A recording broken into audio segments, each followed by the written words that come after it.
你記住孔十經親近嗰三種人，如玩火自焚。吓？點解咁大鑊啊？有冇聽過30而立，40不惑？咁50呢？孔十知天命係咧，60耳順，咁70呢？ 70在身所欲。你又知唔知道係乜嘢意思呢？老祖宗教落50親三人如玩火自焚，呢句說話唔係話50歲錫三種人就等同引火自焚，而係話當一個人50歲嘅時候，如果親近以下呢三種人，就等同引火自焚。咁到底指嘅係邊三種人？點解要特指50歲呢？睇下你身邊有冇呢幾種人。第一種唔親近薄情寡義嘅人，咁負心人我哋經常聽到，薄情嘅人又點解呢？薄情係指嗰啲唔念舊情、唔念情義、寡情薄幸、無情嘅人。呢一種人其實係最可怕嘅，因為佢哋唔識得感恩，佢哋冇情感，就算你對佢掏心掏肺都好，佢一樣唔會感激你。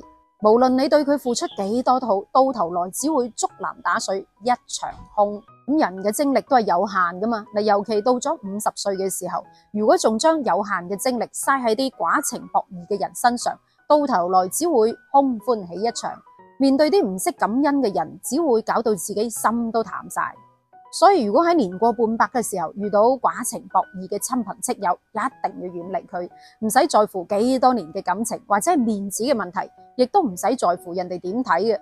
畢竟人到咗50歲就要識得睇穿睇透好多人同事。第二種，唔好親近貪財嘅人，呢一個好容易理解啊，貪心財迷心竅嘅人啊嘛，係咪？咁貪財嘅人聽落好似人畜無害，佢貪佢事唔關我事，但係其實佢哋嘅貪係我哋想象唔到嘅，仲有可能會因為獲得財富而不擇手段。有可能你辛辛苦苦儲咗大半世嘅積蓄，俾呢啲貪財嘅人用一啲花言巧語氹你落搭，令你一鋪清袋，氹你投資少回報大，或者氹你買啲乜幣乜幣等等嘅套路，反正都會因為佢而令到你損失慘重。咁到頭來佢肯定只會拍拍籮柚走人嘅，係咪？咁雖然話錢財乃身外物，錢冇咗係可以揾得翻，後生可以揾啫，但係一般人到咗50歲仲點揾啊？係咪？如果到咗50歲嘅時候先至變得一無所有，咁可想而知之後嘅晚年生活有幾咁凄慘。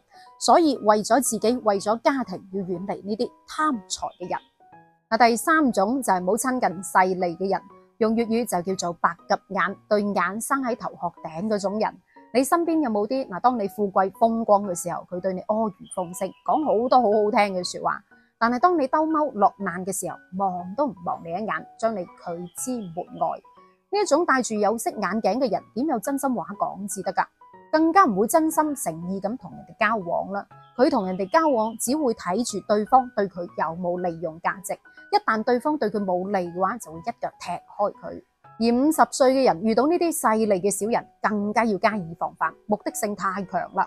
咁對於年過半百嘅年紀，更加需要嘅係簡單直接嘅情誼，因為冇精力再去鞏固一段關係啦。照顧好自己，保持良好嘅心境已經好唔錯啦。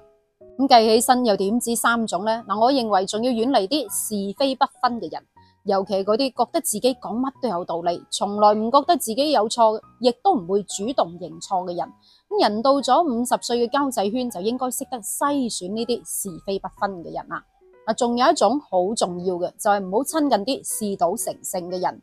十賭九輸係千古不變嘅道理，但係自古以嚟賭徒又真係唔少喎。例如話漢景帝劉啟就係一個賭徒，喺佢未做皇帝仲係太子嘅時候，曾經同堂細佬劉賢就玩呢一個六博遊戲，結果劉賢輸咗，賴貓唔認數，咁劉啟一怒之下就用個棋盤砸死佢堂細佬。正正因為呢件事引發咗後嚟嘅七王之亂，賭真係害己害人嘅。賭徒嗰種不勞而獲嘅心理，結果只會導致妻離子散。所以無論係50歲又好，乜嘢年齡階段都好，都要遠離呢一種嗜賭成性嘅人。咁你身邊有冇嗰啲因為嗜賭成性搞到自己一身蟻嘅人呢？所以話50親三人如玩火自焚，呢句說話係好有道理，放到依家都啱用。孔子都有講啦，50知天命，用粵語讀50知天命。呢個天命係指自然法則，唔係話聽天由命啊，係謀事在人，成事在天。努力過之後就等結果，唔好強求。而50知天命呢句說話，即係話人到咗50歲就應該要明白嗱，有一啲事情唔係人力可以支配嘅。咁其實唔係話單止50歲嘅，就算喺乜嘢年齡都要識得去篩選正話講嗰幾種人，要遠離佢。嗱，你覺得50親3種如玩火自焚呢一句說話有冇道理呢？吓，好啦，咁今期嘅問題係30而立，40而不惑，你知道呢句說話係乜嘢意思嘛？知嘅話留個言，我哋下期再見，拜拜。